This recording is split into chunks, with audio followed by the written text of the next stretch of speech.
नमस्कार। जब भी भोजपुरी भाषा और भोजपुरिया समाज की बात की जाती है, दो नाम बहुत अदब से लिया जाता है। ये नाम अंकुश और राजा के रूप में चर्चित है। जिस तरह से इनके द्वारा भोजपुरी समाज में अपना योगदान दिया गया, जिस तरह से भोजपुरी भाषा के माध्यम से लोगों को जागृत किया गया, आज ये नाम छोटे हैं चाहे बुजुर्ग हों चाहे बड़े हों, सबके जुबान पर आ चुका है। ये रोहतास के लिए गौरव की बात है। इनका सफ़र एक गायक के रूप में हुआ, आज ये स्टार बन चुके हैं। हमारे साथ अभी ये अंकुश और राजा दोनों भाई हैं, जिनसे बात करेंगे और जानने की कोशिश करेंगे कि इनका सफ़र कैसा रहा और जो भोजपुरिया समाज है उसको किस तरह का संदेश देना चाहेंगे, जिसे जो भोजपुरी भाषा है उसमें मिठास आए और भोजपुरी भाषा जो अभी मांग की जा रही है संवैधानिक दर्जा दिलाने को लेकर, उसमें इनका भी कुछ आवाज़ जाए जिससे कि उस भाषा को मान्यता मिल सके। सबसे पहले आप लोगों से एक मेरा यही सवाल है, लोग एक कन्फ्यूजन में रहते हैं कि इनमें अंकुश कौन है और राजा कौन है, क्योंकि जब भी बात आती है, जब लोग पहचानने की कोशिश करते हैं तो इसमें अंकुश और राजा के बीच में उन लोगों के मन में एक भ्रम पैदा हो जाता है। इसमें अंकुश कौन है और राजा कौन है? सबसे पहले तो पब्लिक न्यूज़ देखने वाले सभी दर्शकों को मेरा प्यार भरा नमस्कार। मैं अंकुश हूँ और मैं राजा हूँ, और ये भी बता दूं कि मैं बड़ा हूँ और अंकुश छोटा है। देखिए, मतलब आज जो एक तरह से जो माने लोगों के बीच में जो गलतफहमियां थी कि भाई कौन अंकुश और कौन राजा, पब्लिक न्यूज़ के माध्यम से दोनों भाइयों के द्वारा ये क्लियर कर दिया गया कि मैं कौन हूँ। अब आज तो आप समझ ही गए होंगे कि कौन अंकुश हैं और कौन राजा हैं। सबसे पहला ये जो भोजपुरी भाषा को लेकर अभी बीच में बहुत कुछ चला, जिस तरह से छिटाकसी हुई और जो जिस तरह से गाने आ रहे थे, उस पर आप लोगों का पहली प्रतिक्रिया क्या होगी? देखिए, इस पे बस एक बात ये कहना चाहेंगे, ये जो भोजपुरी में आप बोल रहे हैं ना कि तो उतराव चढ़ाव हर चीज़ में आती रहती है, तो इसको नज़रअंदाज करके हमारा सोच पॉजिटिव होना चाहिए कि हम अपने चीज़ों को कितने अच्छे तरीके से कर रहे हैं और मेरा वे क्या है। जैसे लोग बोलते हैं कि भोजपुरी में दुअर्थी, तो हम दुअर्थी मानने के लिए तैयार हैं, दुअर्थी होता है, बट ज़रूरी नहीं है कि हम पब्लिक को जब एंजॉय कराएं तो निचले स्तर पे जा करके ही उनको गुदगुदा सकते हैं। हम अच्छी चीज़ों से भी गुदगुदा सकते हैं, अच्छी चीज़ों को भी सुना सकते हैं और अच्छे चीज़ों सुना करके और उनका आशीर्वाद भी ले सकते हैं। और इसका मतलब कि पब्लिक ने हम लोगों को भर करके प्यार आशीर्वाद दिया। जब हम लोग अच्छा गीत गा रहे थे, जब वैसा वीडियो नहीं बन रहा था, जब वैसा कॉन्सेप्ट नहीं बन रहा था, तब हम दोनों भाई ने रिस्क लिया और सिंदूर पर गाना गाया। सिंदूर पर गाना गाने का मतलब, एक सिंदूर का महत्व हम जान सकते हैं क्योंकि हम उसी माटी से पले हैं, उसी कल्चर से पले हैं। तो हम 2-2 लाख रुपया लगा करके शूटिंग कर रहे थे। एक सिंदूर अंबानी के घर जैसा है, वहाँ शादी हो रहा है। एक सिंदूर निचले तबके के लोग हैं, वो शादी कर रहे हैं, सिंदूर से ही हो रहा है, तो उसका समानांतर दिखाया गया। फिर हम लोग माँ बाप के ऊपर गाए, फिर हम लोग भाई बहन के ऊपर गाए, फिर हम लोग भाई भाई के ऊपर गाए, फिर दुख के ऊपर गाए। तो जब प्यार मिलने लगा तो ये मालूम चला कि ये वाला जो ट्रैक है, जो अच्छाई का ट्रैक है, ये पूरा खाली पड़ा है। इसमें जितना दौड़ सकते हैं दौड़ जाए, और जितना लंबा आप दौड़ सकते हैं, जितना लंबा नाम बना सकते हैं। इस तरह से आप लोगों के द्वारा जो गाना का थीम होता है उसको बताया गया। अभी एक छठ गीत आपके पूरा मार्केट में चर्चित है, जो कि आप एक मुस्लिम महिला के लिए छठ व्रत का जो गाना गाया गया है, आपका जो दृश्य है वो दिखाया गया है, वो काफ़ी माने ये खुश हैं कि भाई इस तरह का भी गीत आ रहे हैं मार्केट में। जब गीत कंपोज किए जा रहे थे उस समय किस भावना को लेकर ये माहौल बना और क्या संदेश देना चाह रहे थे आप लोग? इसका थीम कुछ ऐसा था कि मुस्लिम एक हमारे वहाँ पे हिंदू भी रहते हैं, एक मोहल्ला है वहाँ मुस्लिम भी रहते हैं, सब रहते हैं।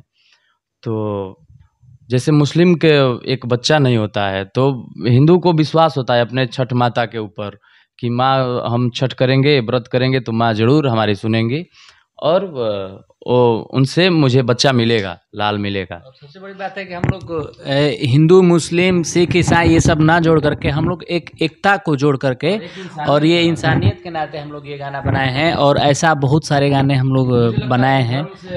जो है बहुत ऊपर उठ करके इंसानियत का नाता होता है, तो एक इंसानियत के तौर पे कि हम सबसे पहले इंसान हैं।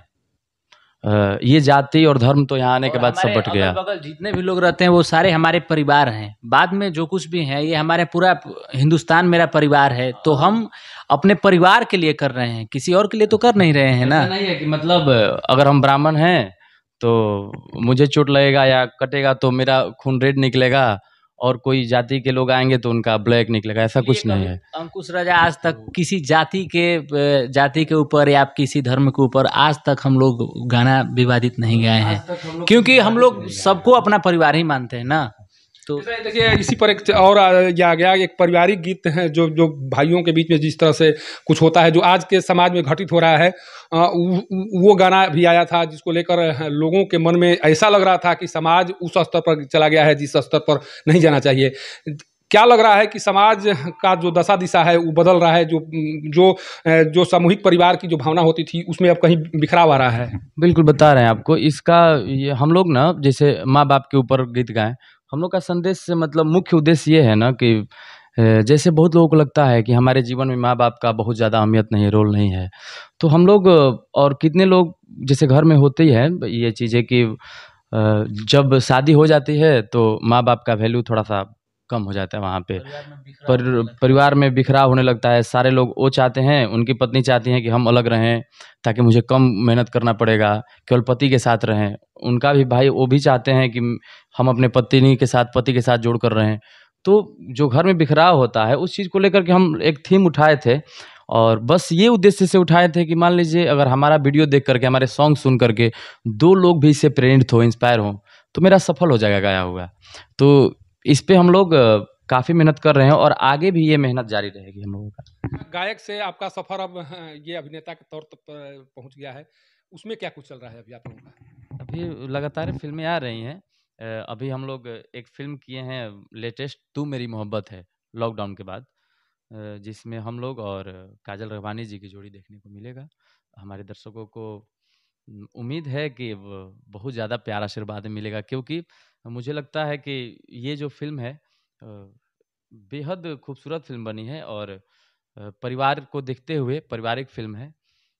इसमें इमोशन, ड्रामा, हँसी हर चीज़ है। तो हम ये अपील भी करेंगे अपने दर्शकों से कि जिस तरीके से आप लोगों ने हम दोनों भाइयों को एल्बम में प्यार आशीर्वाद देकर यहाँ तक पहुँचाया, बस फ़िल्म में भी आशीर्वाद और प्यार दीजिए, और हम दोनों भाई और भी मेहनत करेंगे आप लोगों के लिए कि कुछ अच्छा से अच्छा करें, बेहतर से बेहतर करें। अच्छा एक चीज़ बताइए, आप लोग स्टार बन चुके हैं, अब स्टार बनने के बाद अपने आप को मेंटेन करने में परेशानी तो आ रही होंगी, कैसे मेंटेन कर पा रहे हैं आप लोग इस समय? बस कुछ नहीं, मुझे लगता है कि सिंगर ये एक जाति ऐसा है, कलाकार जाति एक ऐसा है कि हम पब्लिक के ऊपर निर्भर करते हैं। जैसे हम जब गाना शुरू किए थे तो मुझे नहीं पता था कि हम कहाँ तक जाएँगे, क्या करेंगे, बस अपना वर्क कर रहे हैं ईमानदारी पूर्वक। तो जैसे-जैसे प्यार मिलते रहा, मिलते गया, हम लोग वैसे-वैसे बस अब चाहते हैं कि जो हमारी पब्लिक का सोच है, उस पे हम खरा उतरें। तो बस 2009 में हम लोगों का पहला एल्बम आया था, और ये 2021 है। तो 9 से 21 11 साल का सफ़र ऐसे रहा। अब थोड़ा-सा, अब आपका जो क्वेश्चन रहा कि स्टार बन जाने के बाद, तो स्टार तो है नहीं। अ, अभी कभी भी ऐसा फ़ील नहीं हुआ कि हम बहुत बड़े स्टार हैं या छोटे और स्टार हैं। जैसे मैंने स्टार कहा वाली कि बात नहीं है। आप हम लोग क्या है कि दूरी नहीं रखते हैं पब्लिक और जो हमारे बीच की दूरी है, क्योंकि हम लोग दूरी जब रखेंगे तो कनेक्ट नहीं कर पाएंगे ना। तो इसलिए डाउन टू अर्थ ही रहते हैं, और जो भी आता है सेल्फी लेने, ये तो सौभाग्य है ना कि आप सेल्फी लेने आते हैं, आप फोटो खिंचाने आते हैं, या फिर हमसे दो शब्द बात करने आते हैं। ये मेरा सौभाग्य है, क्योंकि आप ही से हम हैं। तो ये अच्छा है, तो अच्छा लगता थोड़ा-सा है ऐसे। अब जहाँ जो आपका क्वेश्चन था अभी कि स्टार हो जाने के बाद, तो स्टार तो नहीं कह सकते हैं, थोड़ा नेम फेम हो जाने के बाद दिक्कतें तो नहीं कह सकते हैं। क्या होता है ना, जैसे जो हमारे इर्द-गिर्द लोग होते हैं, उनको वो हमसे उम्मीद थोड़ा ज़्यादा कर लेते हैं। उम्मीद इन द सेंस कि हमसे उतना ही बात करें। तो क्या होता है कि जैसे आप थोड़ा-सा नेम फेम हो जाएँगे ना, तो व्यस्तता थोड़ी-सी बढ़ जाती है। तो सारी चीज़ों को मेंटेन रखना थोड़ा-सा कठिनाई होती है, क्योंकि जब आपको कोई नहीं जान रहा होता है, उस टाइम चाहे आप जो भी करिए, किसी का नज़र नहीं होता है। आप जैसे थोड़ा नेम फेम हो जाने के बाद सबकी नज़र हो जाती है कि अब क्या कर रहे हैं, इनके कहीं व्यवहार में तो बदलाव नहीं आ रही है। तो ये सारी चीज़ों को थोड़ा ध्यान रखना होता है और हम लोग रखते भी हैं, मतलब ये चाहते हैं दिल से कि हमसे कोई नाराज़ ना हो, किसी का दिल ना दुखे और किसी को ठेस ना कोई पहुँचे। नाराज ना हो। इसके लिए हम लोग आपस में बात भी करते रहते हैं। अगर जैसे किसी का कॉल आया, नहीं बात हुआ, तो हम इनसे बोलते हैं कि देखिए ना भाई, उनका कॉल आया था, आप थोड़ा बात कर लीजिए, अगर हम शूट पे हैं तो। इनके पास आता है तो हम बात कर लेते हैं। ऐसे करके हम लोग मैनेज करते हैं। अच्छा, जैसे जब भी कोई देखता है दोनों भाइयों को तो मासूमियत झलकती है, लेकिन जब अंकुश राजा गाते हैं कि पियवा के बोलबाला हो, वो कैरेक्टर कैसे लगता है आपका? ये बोले ना कि हमारे जो भोजपुरी है ना, इसमें बहुत सारा वेरिएशन है। तो लोकगीत हो गया, फगुआ हो गया, चैता जैसे राजा भैया बताएँ, छठ हो गया, तो हमको सारी चीज़ों को ध्यान में रखना होता है। जो आप बोले कि पियवा के बोलबाला हो, डर के करा से बात, तो ये लोकगीत था और इसको बहुत ज़्यादा प्यार आशीर्वाद मिला इस गाने को। हमारे दर्शक ने, एक नया चैनल से ये गाना आया और मतलब जो दर्शक इस गाने को प्यार दिए, वो इनक्रेडिबल है। अच्छा, एक अंतिम प्रश्न, अभी छठ पूजा का सब लोग तैयारी में जुटा हुआ है। आप लोग के द्वारा भी कुछ एल्बम लाए गए हैं उस गीत से, उस पूजा से संबंधित। कौन सा गीत है? और कुछ गीत अगर हमारे दर्शकों को इस चैनल के माध्यम से गुनगुना कर सुना दें तो बहुत मेहरबानी। बिल्कुल, हम तो गाना गाए हैं, जैसे 9 या 10 गाने आए हैं मेरे छठ में, सब रिलीज़ हो चुके हैं। लेकिन आपको हम सुनाना चाहेंगे अभी जो अ, छठ का जो एकदम पारंपरिक गीत है, जो होता है, जो कि हर लोग जानते हैं और हर लोगों के ज़हन में भी है। हमारी भी माँ जब छठ करेंगी तो वही गीत गाएँगी या कोई भी। तो ये गीत आपको गुनगुनाना चाहेंगे।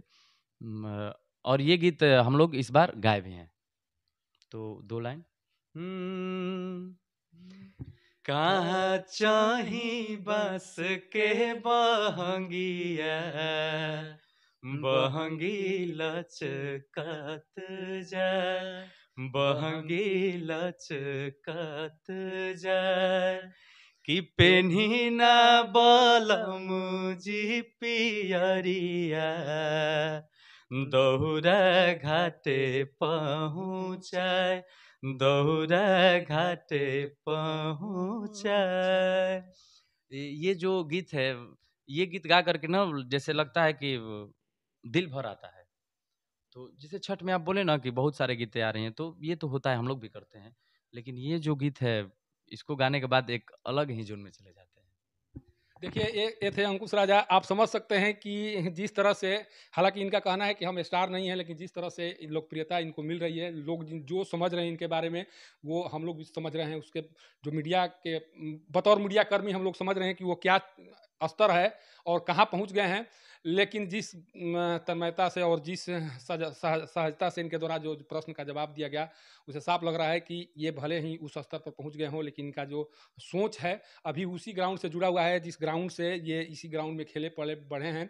मुंबई तक इनका सफ़र पहुंच चुका है, लेकिन अभी उस स्तर को बनाए रखे हुए हैं। और इनका साफ कहना है कि ये हम उस स्तर को तब तक बनाए रखेंगे जब तक ये लगे। हम चूँकि गांव से जुड़े हुए हैं, किसान के परिवार से आते हैं, और जिस तरह से इनके द्वारा ये सफलता हासिल की गई, वाकई में ये सभी के लिए एक आदर्श होगा, नवयुवकों के लिए खासकर ये आदर्श होगा। और ये आदर्श हमेशा इसी तरह से लोगों के दिलों में बने। हम यही कामना करेंगे कि जो नाम इनका जो शोहरत है वो आगे बढ़ते रहे, और हम भी फख्र से कह सकें कि रोहतास जिला में अंकुश राजा दो ऐसे गायक हैं जिनके गानों को सुनने के लिए लोग ललायित रहते हैं। सासाराम के तेतरी गांव से पब्लिक न्यूज़ के लिए सत्येंद्र चौबे की रिपोर्ट।